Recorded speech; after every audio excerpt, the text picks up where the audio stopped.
ఈ మకర రాశి వారికి బుధవారం రోజున తృతీయములో శని సంచరిస్తున్నాడు. పనివారి సహకారం బాగుంటుంది, జన సహకారం బాగుంటుంది.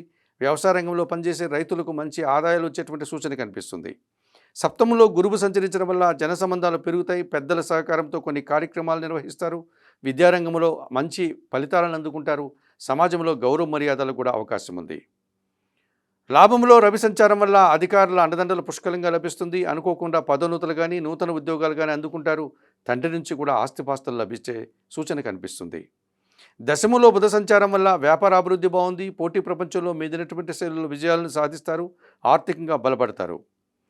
దశమములో శుక్ర సంచారం ఉంది. స్త్రీలతో మనస్పర్ధలకు అవకాశం ఉంది. వృత్తి ఉద్యోగ వ్యాపారాల్లో పనిభారము శ్రమ అధికమయ్యే సూచన కనిపిస్తుంది. నీలం రంగు వస్త్రధారణ చేయండి. మహాలక్ష్మీదేవిని సందర్శించండి.